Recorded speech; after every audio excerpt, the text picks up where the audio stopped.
¿Qué tal, amigos? Bienvenidos a la Alforja Pastoral correspondiente a la semana del 13 al 19 de agosto. Y bueno, pues estamos hablando acerca de la vida del apóstol Pablo, una vida ejemplar, una vida maravillosa, increíble, tantas cosas, ¿no?, que podemos nosotros ver y aprender de la vida del apóstol Pablo. Y estamos buscando o encontrando algunos pasajes selectos, estudiando pasajes selectos que están en los escritos de Pablo, pero que hablan de Pablo mismo.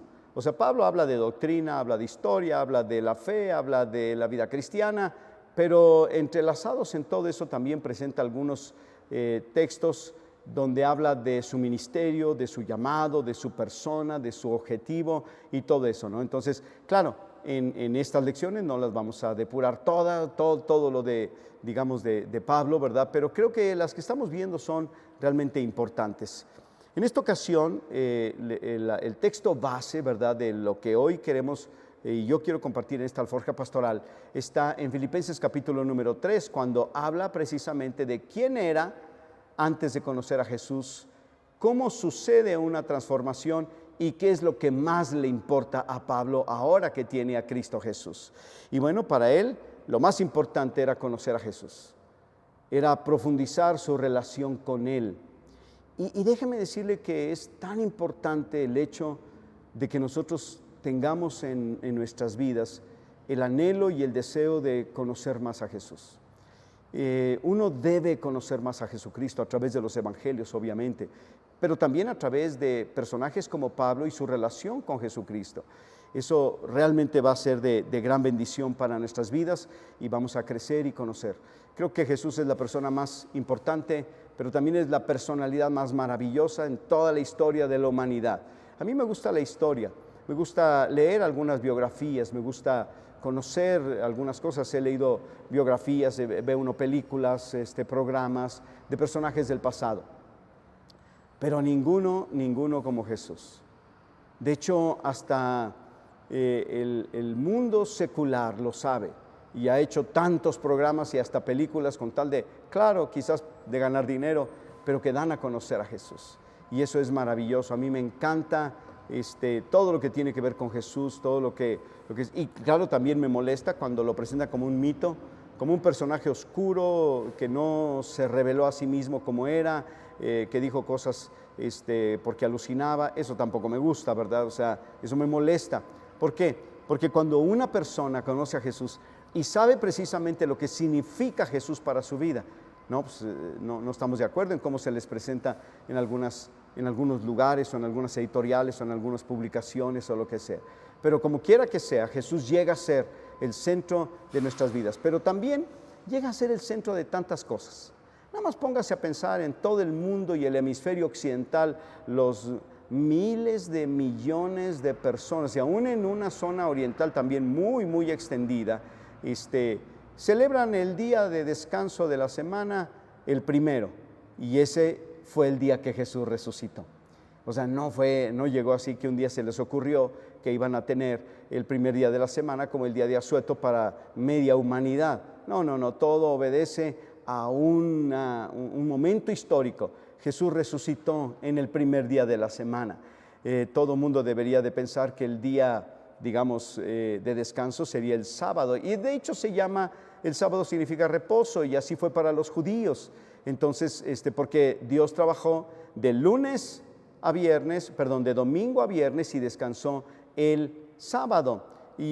Pero no, resulta que muchos trabajamos en sábado, pero el domingo es el día del Señor.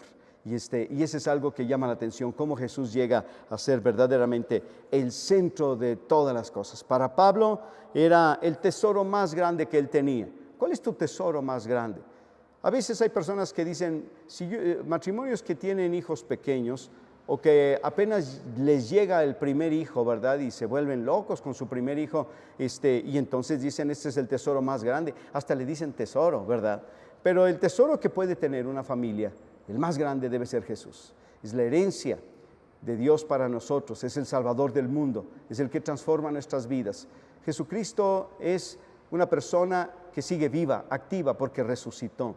Está a la diestra del Padre, pero se manifiesta todo el tiempo a través de su Espíritu, que a final de cuentas es uno mismo, el Padre, el Hijo y el Espíritu Santo. Entonces, nosotros tenemos esto como tesoro y debemos tenerlo. Pero además, este es algo muy interesante porque Jesús se convierte en la base y el fundamento de nuestras vidas, pero también se forma en nosotros una meta. O sea, es presente, pero también es futuro. O sea, es algo que tenemos, pero también habla de nuestro destino. Y en nuestro destino es ser semejantes a Jesús. Jesucristo dijo que tenemos que seguir sus pisadas. El apóstol Pablo dice que él quería ser como Jesús. Entonces, ser semejantes a él. ¿A qué se refiere cuando la Biblia nos habla acerca de ser semejantes a Jesús? Nosotros nunca seremos o tendremos la misma esencia divina de Jesús. Podemos tener la esencia divina de Jesús en nosotros porque Él está en nosotros, pero nosotros seguiremos siendo de carne y hueso, hombres que fallamos, mujeres débiles, personas que cometemos errores, ¿verdad? Y todo eso, no lo sabemos todo, no lo tenemos todo y no podemos ir a cualquier lugar, estamos también limitados. Pero a Jesús nada lo limita, Jesucristo es todopoderoso. Y esto aparece también porque llega a ser el centro de la vida del apóstol Pablo. Y yo quiero pues animarles, ¿verdad?, a que no solamente a través de este estudio, sino de manera personal, ¿no?, que podamos crecer en nuestra relación con Él de tal manera que lo que realmente nos importa en la vida sea Jesucristo. Y bueno, pues aquí hay algo también interesante sobre la manera como Pablo se acerca a Jesús y cómo le sigue y cómo para él era lo más importante conocerle. Y habla de una vida radical o extrema, como te guste. Hay personas que critican a los cristianos porque somos fanáticos. La palabra fanático también viene de fe, pero fe basada en una ilusión. Mientras que en el cristianismo debería ser, en lugar de fanático, radical, extremo. Si alguno dice, no, es que yo ni tanto que queme al santo, ni tanto que no lo alumbre, dice el dicho, ¿verdad? Pero déjame decirte algo bien importante. La vida cristiana se es o no se es. Se vive plenamente, ¿verdad? Y de lleno, ¿verdad? Porque lo sancochado, tibio y todo eso, pues puedes tener algo de calorcito, pero cuidado, porque eso no significa que estás haciendo la voluntad de Dios.